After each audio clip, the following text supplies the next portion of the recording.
Hello there, psychology students. Professor Zeeb here. Welcome into our next video lecture. This time what we're going to talk about is caring for our elderly parents, the relationship between adult children and their aging parents and what that's like. This is something that we're all going to have to experience at one time or another as our parents get older. So most of us will have to go through this. I know I'm kind of currently going through that as a person here. So it can be kind of troubling. It's sort of difficult at times. We're going to look at what the research says about that, all right?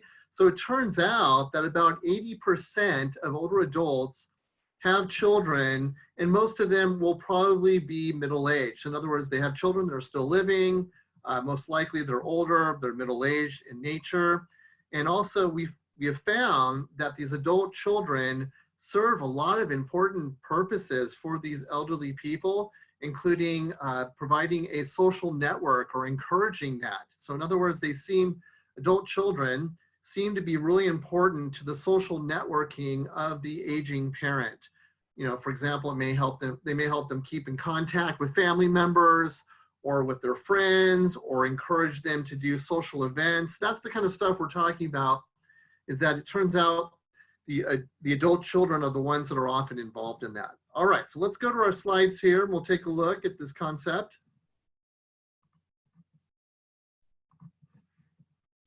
Okay, so once again, aging parents and their children, something that most people will have to do at some point in their life.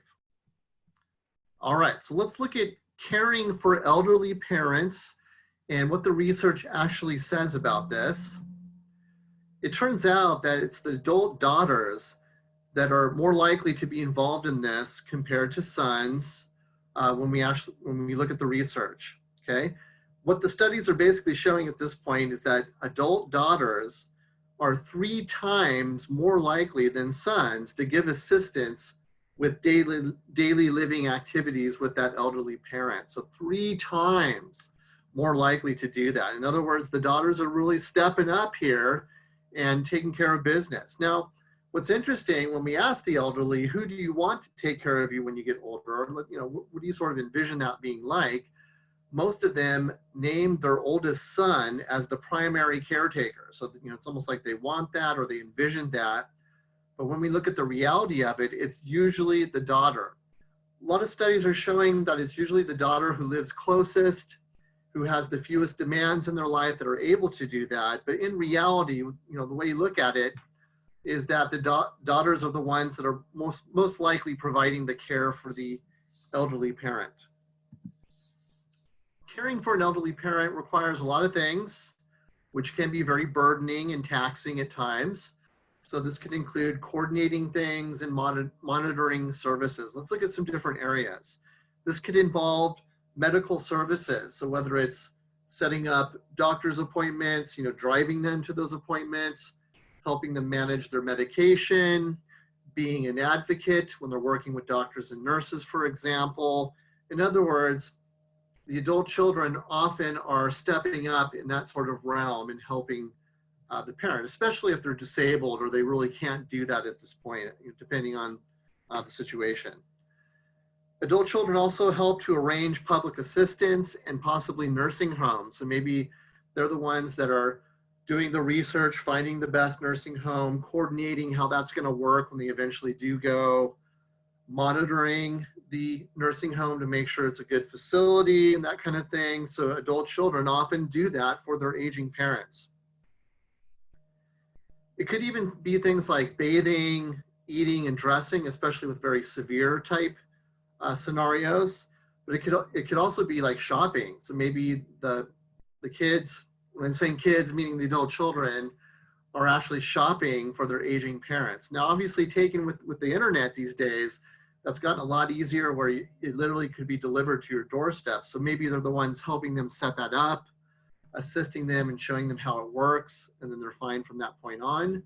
But maybe they're not comfortable doing that. So it could be that the adult child is actually going out and shopping for that parent. So in other words, they're really meeting a lot of basic needs that were met for them by their own parents back in time. So it's almost like there's this role reversal where your parents your whole life were taking care of you. Now you're taking care of them. So it's ironic how that can actually switch and change. It could also be managing finances. So whether it's they're paying their bills, managing their bank accounts, keeping track of things. No, so when I think about this, I'm going to use a personal example here. I think of my grandmother when she got older. Unfortunately, she was suffering from dementia. So if you guys have been reading, dementia is what we call a neurocognitive type disorder, and it affects many different things, including memory. So I remember my grandmother, when it came to finances towards the end, just could not remember if she had paid bills or not. And so she would, she was kind of ornery. So she would go down to the bank and complain, hey, I paid this bill, when it turns out she really didn't. Or maybe she would pay something twice. There was that kind of confusion. We always kind of joked around that when the bank employees saw my grandmother walking through the front door, they probably cringed because, oh my gosh, here it comes, this lady who can't keep track of things. So at some point we had to say, wow, this is just too much. She could not take care of those things. And so she actually moved in with me and my parents. I was in college at that time, where we would have to sort of take care of her and do all those various things. Anyway, the point is that adult kids often step up to the plate and take care of all these responsibilities that the parent once did themselves. So it's interesting how that actually changes. Researchers have also found differences in the relationships between the aging parents and their own children. So let me kind of explain this.